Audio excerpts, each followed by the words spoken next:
Welcome to Alternative Investments Chat, where we demystify the world of alternative investments and financing for entrepreneurs and investors alike. With these discussions, we hope you're more empowered to unlock opportunities in your business or portfolio. I'm Erin. And I'm Erica. Let's get started. Hello, everyone, and welcome back to another episode of Alternative Investments Chat. Today, we're peeling back that curtain on an industry you think you might know, but you probably don't. That's right. It's manufacturing. That is the engine behind your phone, your car, and even your coffee maker. But we're not here to talk about the old school assembly lines. So instead of that, we're going to be talking about manufacturing as an alternative investment. And believe it or not, it's becoming a very serious player in that world. Interesting. So whether you're a seasoned investor or just curious about where smart money's going, stick around. We're diving into why manufacturing is hot, how to get in it, what to watch out for, and how you can invest responsibly. So that's right. So first things first, when we say investing in manufacturing, we're not talking about buying stocks in GM or Ford. You mean like the assembly line? Yeah, the assembly line, the Ford assembly line. Yeah. We learned about that in school. We don't like that guy. Now we have 8-hour workdays because of him. Well, that's true. Could be worse, though. Yeah. Child labor, that was a thing. Anyways, so as we know, alternative assets go beyond stocks, bonds, and cash. So this is more direct or indirect ownership of manufacturing operations. So think of factories producing EV batteries, drone components, or even next-gen solar panels. Interesting. Yeah. So here is a real world example. A contract manufacturer like Sanmina. Now, you might not have heard of them, but they are a major American electronics manufacturer headquartered in San Jose, California. I was going to say, I might be the only person within our team right here that knows exactly where they are, since I lived in San Jose and I've passed the factory a few times. So. Yes, not me. This is my first time learning about them, but they are a Fortune 500 company, so very big name. Oh, yeah, well, trust me, when I say I know where it's at, doesn't mean I know what they did. Don't worry. just know that the building is there. Exactly. They pride themselves on being an end-to-end manufacturing solution. They provide services like design and engineering, test engineering, prototypes, supply chain support, manufacturing, obviously, and order fulfillment and repair. So what do they even help manufacture? Well, they have their hands in many different industries, things like medical systems, communication networks, defense and aerospace, industrial, clean energy, oil and gas, automotive, computing and storage. So basically everything. When you said they had their hands in many industries, you didn't say all of them. Yeah, pretty much, right? Seems like it. Yeah. Companies they manufacture for include well-known brands like Nokia, Dell, HP, IBM, and more. Okay. You probably have a piece, they typically produce like the components that go inside of these machines. Yeah. So you definitely probably have a little piece of something made by Sanmina in your house. Yes. So you're not investing in the actual product. In fact, they don't even brand the machines. It's not like you get an HP printer and it says Sanmina on it, right? Right. But you are getting the infrastructure that exists behind that. I see. Okay. So there's so many different ways to invest in manufacturing. So picture this. You've invested $1.2 million into like a laser cutting machine that's used in an EV battery plant. Okay. I drive an EV car, so this is why this resonates with me. There's a physical asset generating rental income or long-term returns here. There's are even funds focused entirely on specific sectors. Right. So like aerospace, for example, aeronautics or astronautics, two different things. Yep. So let's take a look at Ascent Aerospace, for example. So this company was founded in 2012 and specializes in manufacturing and integration of aerospace automation technologies and components. Cool. So obviously, Ascent works on all things planes, which include tooling, specialized tools and equipment used to perform maintenance, repairs, inspections, and modifications on aircrafts. Yep. You can't just go to your Snap-on toolbox and get one of those tools out. It's not the same. Not the same. They're totally different. Then you have automation, also known as flight automation or cockpit automation. And this refers to the systems and technologies that reduce the need for human intervention in flying an aircraft. So we typically think of this as like autopilot or your navigation system. Right. Our boss is very, very into aircrafts. And so he and I have actually spent a lot of time talking about the tools in the front. Garmin, if you ever get really bored, just Google Garmin. A lot of planes now have Garmins as their devices. What I know, I'm like, things I don't know, I didn't know I needed to know and don't really feel like I still need to know, but I know, right? Fun fact. I know. So something else that I think is really cool about Ascent is it actually works on rockets. So in fact, they helped to manufacture the Vulcan rocket developed by the United Launch Alliance, the ULA.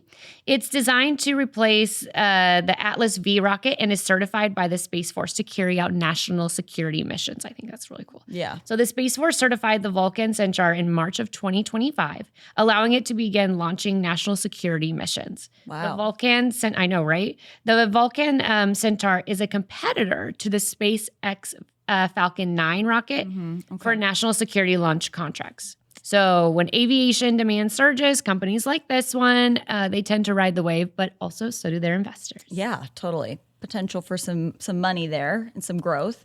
So why the sudden glow up for manufacturing? A few major trends are contributing to this. Let's start with reshoring. The U.S. is bringing manufacturing jobs back home big time. Obviously, we know a lot about how we have U.S. factories in different countries where we employ people who live in those countries to build things because it's cheaper. Yeah. So now we are reshoring. Why? Several reasons, including the CHIPS and Science Act, which we've talked a little bit about before on this podcast. It was created to promote the domestic production of semiconductors. Fragile international supply chains are also contributing to us wanting to reshore. And the U.S.'s delicate relationship with China at the current moment. Yeah, we won't talk about that. Also contributing to some companies wanting to move back home. So there is some varying data, but it is estimated that reshoring has created about 250,000 jobs in the year 2024.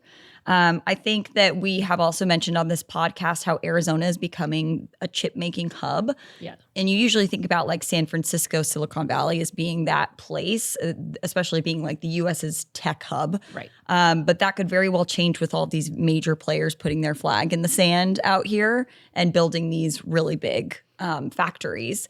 And I personally know a few people who have actually started new jobs with these factories that are being built. So I've seen the impacts of reshoring firsthand, which is pretty cool. Yeah. And it's not just about jobs. It is about supply chain resilience as well. After COVID, sorry to keep bringing that up. It's never going away. It's never going to go away. Never gonna go Unfortunately, away. a lot of things changed because of that. Yeah. But after COVID, companies started to realize that relying on one supplier in one country can be risky. Yeah. If we go back in time and we remember all the things that were difficult to get our hands on, baby formula, tampons, and possibly most important, medical supplies. Yeah. And I also seem to remember that there was a toilet paper shortage too.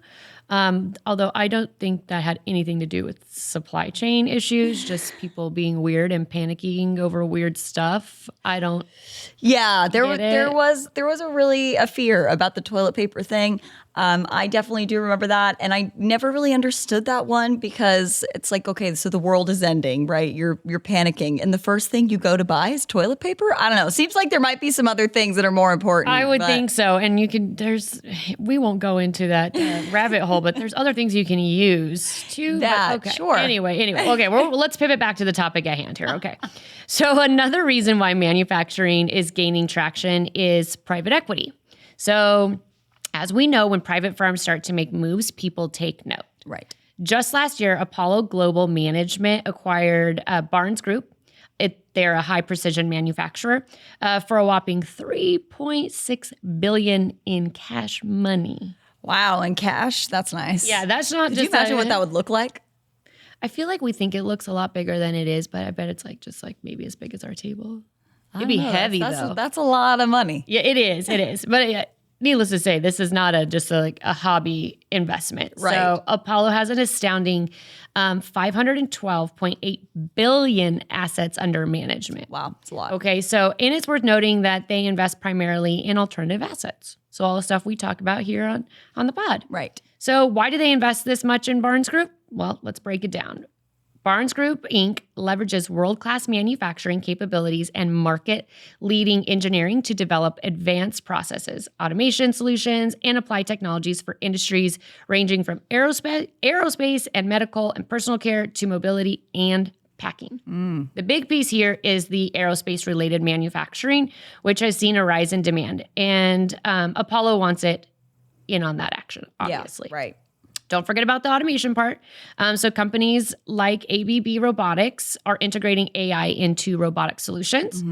Think smart arms, better image recognition, self-optimization. It's like the Terminator, but for productivity. Ooh, Reminds me I like every single time I read my little daily brew in the morning that's tailored towards our industry.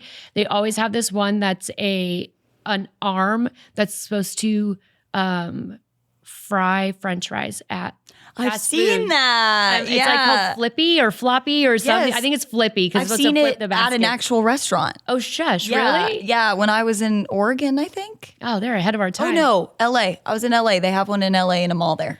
I saw it. Coming from working in the restaurant industry, making the French fries, those baskets are way heavier than people think they are. And standing over that grease is disgusting. hot and So gross, I wish we had a Flippy in there. Anyway, so back to everything else. So plus political tailwinds, okay? So we Right. mentioned the CHIPS and the Science Act. So another policy that impacted manufacturing is the bipartisan infrastructure law. Now this was passed in 2021 that allocated $550 billion to manufacturing related projects. This includes chip plants, EV factories, and more. Pretty cool. So all of this, why does it matter? It Yeah. adds up to a gold mine of opportunity, especially for those who know where to look. You know what I Yep. mean? That is true. Now, for the $1 million question here, how do you get involved as an investor? Well, you've got a few options, whether you prefer to be hands-on or prefer a more passive approach. So let's start with direct ownership. That might mean buying a small CNC machine shop that makes parts for companies like SpaceX. Yes, they exist, and yes, they're profitable. I believe it. Or you could go the real assets route, like owning an actual factory building. You can lease it out to a chip maker like Intel. We have a huge Intel plant here in Arizona as well. It's like being a landlord, but for robots and micro processors. Hopefully they're cleaner than some of the tenants we've seen in the past. Right? Yeah, you would hope so. Maybe not if you had a Flippy. That's probably not going to be cleaner. But obviously, these options require some serious cash, and that's not really a viable option for most retail investors. So, what other options are available? Well, like we said earlier, you could always go the private equity route. So you could invest in funds that acquire manufacturers. So KKR bought Ingersoll Rock Band in 2020, or Rock Band. Rock band. Yeah. Yes. No, the Ingersoll Rand. There we go. Back in Ingersoll. Ingersoll Rand. Ingersoll Rand. Why they got to make these names so difficult? No wonder people are investing. Make your names easier, guys. got it. Yeah, back in 2021. They're a tool maker for global reach, okay? So then there are innovation startups like Form Labs and 3D printing firms that raised $150 million recently. So we're betting on the next generation of how stuff is getting made, those 3D printers. In fact, an engineer that we work with, also, his son has a 3D printer, and the dad offered me the son's 3D printer to print something for my office. He's like, "Oh, do you need something for your office? I just have my son 3D print." I'm like, I don't know how stable that would be. It's pretty stable. Is it? Yeah, it is. I'm still weirded out by it. Anyway, so obviously there aren't the only ways to get involved, but I think we should talk a bit more about the benefits of investing in manufacturing. Yes, let's get into that. We'll start off with stable cash flow. We like that. We like that, right? It's part of the reason why people like having a salary with a paycheck. It's Yes, stable. You can stable. rely on it. Not that every investment is guaranteed, but passive income is always nice. Yeah. Many manufacturers operate on these long-term contracts, so revenue can be super predictable. It's kind of like what we talked about real estate when we were talking about the Walgreens. If a Walgreens has a contract, it's usually for many years. Yep. So you can pretty much bet on the fact that the Walgreens is going to be there, and you, if you own the property, is going to be getting that check. Yep. Kind of a similar thing here. Then there's also the tangible value that comes with this type of investment. You're investing in physical things like the machinery, equipment, or buildings. These aren't just theoretical assets that exist on a computer, right? These are things that exist right there on the factory floor.